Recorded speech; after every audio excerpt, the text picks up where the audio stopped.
two of you have forged an excellent partnership. Featuring a quirky atmosphere and a challenging mix of puzzles and platforming, Portal quickly took on a life of its own outside of the Orange Box. The first game basically ran its course in a few short hours, and now it's up to Portal 2 to prove that traveling through time and space can sustain over a much longer haul. Don't disappoint me, or I'll make you wish you could die.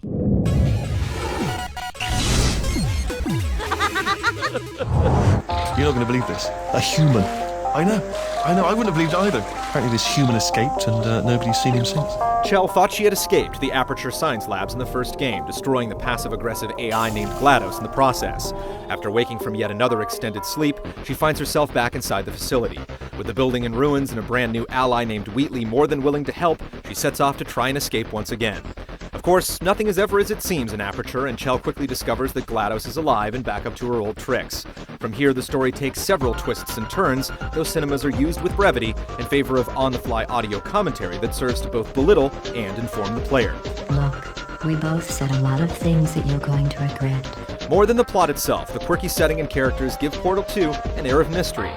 You only ever catch glimpses of Chell throughout the game, and it's this overall feeling of the unknown that makes the Portal universe so compelling.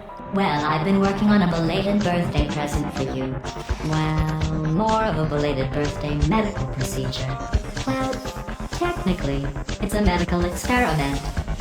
What's important is it's a present.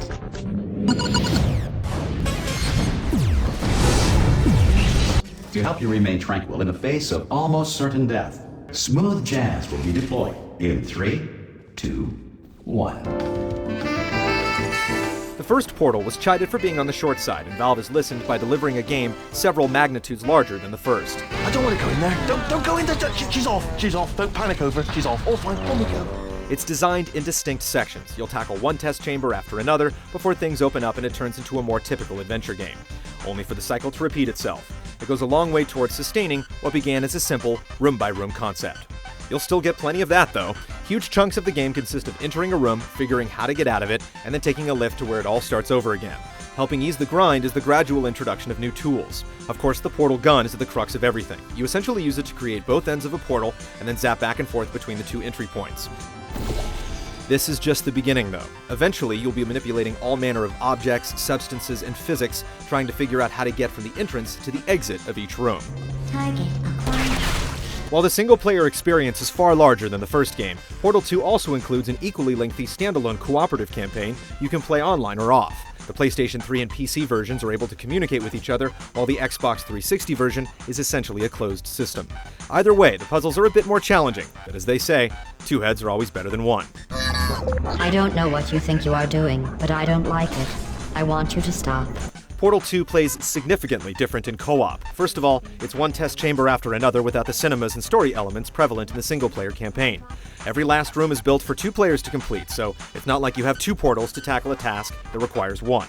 It mandates a lot of back and forth between you and your partner, so a headset is essential. If you don't have one, there's a fairly robust emote system to help instruct along with a location trigger to let the other player know where to drop portals. Some rooms will require that you split up, and you can hold a button to view what your other half is up to. There are also some switches that must be flipped at the exact same time, and you can initiate a timer to mitigate any lag issues. While the frills are few, there are a lot of inherent issues when playing a game this complex cooperatively. Valve has addressed almost all of them. And as our data clearly shows, humans cannot be trusted. Because the game, either solo or cooperative, is broken up into small chunks with a Save Anywhere feature, it's perfect for those who have limited time available. Despite the traditional action-adventure sections, it can exude a one-note vibe for those who try to power through it. While a hard completion time is difficult to nail down for games like this, there's plenty of content to rationalize its full price. It's the genius level design that saves the day, however. You can't help but think that people far smarter than yourself toiled away on this one. If only they had spent as much time optimizing load times. I have changed the tests to make them far more challenging and far less pointlessly fawning.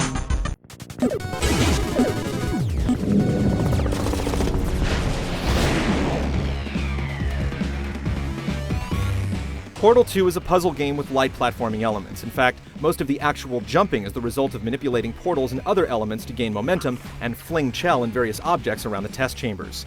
The actual jumping feels automated a lot of the time. You do have a traditional jump button and some slight control over Chell in mid-flight, but Mario this is not. Your mind will definitely get more of a workout than your thumbs, as it does a great job of gradually introducing you to each new object and allowing you to master it before tossing another on the pile. It also takes its time in reintroducing all the gameplay elements from the first game, so if you're new to Aperture, fear not. This is the type of game where figuring out what to do is challenging, while actually doing it is not, so we highly recommend staying away from the game guides as much as possible. People with brain damage are the real heroes in the end, aren't they, at the end of the day? Chell has no attacks and no health bar. While you can die at the hand of toxic water or turrets, a healthy checkpoint system keeps you from ever having to retrace many steps. This is a good thing because the only way to solve most of the test chambers is through trial and error with a twist of intellect. This tinkering provides surprises around every corner and supplies a sense of accomplishment on a consistent basis. Oh, brilliant, you made it through, well done. Follow me, you're gonna love this. You get the old favorites like the companion cube, but one of the primary new elements added to the toolbox is gels. These substances have defined properties that allow Chell and objects to interact with the test chambers. Repulsion gel allows things to bounce, while the orange propulsion gel allows things to gain speed at an accelerated rate. When you combine these with the realistic physics and portals, it results in some truly mind-bending opportunities. Portal 2 can outwardly look intimidating, and there are certainly a few chambers that will test your mettle and patience.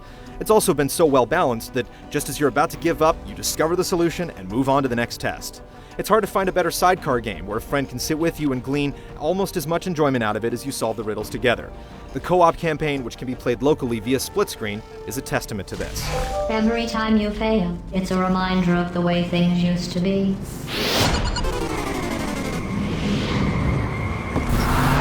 Sorry about the mess. I've really let the place go since you killed me. By the way, thanks for that. Sarcasm self-test complete. Valve's Source Engine keeps getting updated, but it also still finds itself outdated. You're not going to find a lot of mind-blowing visual moments, but it still features a clean look with a solid lighting engine.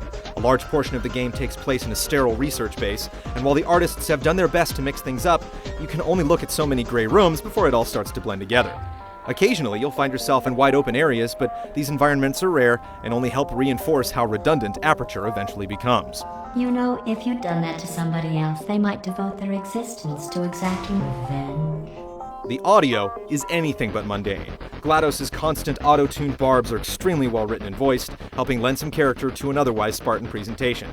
The same holds true for all the other voices in the game. You have to be dead inside not to enjoy some of the quips coming from these characters. Music is used in a subtle fashion to accentuate big moments, but the soundtrack mostly consists of subdued tones and drones, which fit the game well. What's going on? Who turned off the lights? There's just one other game like Portal 2, and that's the first Portal.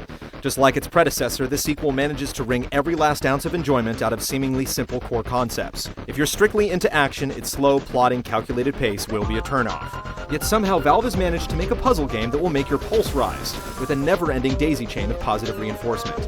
It's bigger, more polished, and feels like a full-fledged game instead of an experiment. We highly recommend it to any player ready to leave their comfort zone and feel smart in the process. Initiating surprise in 3, 2, 1.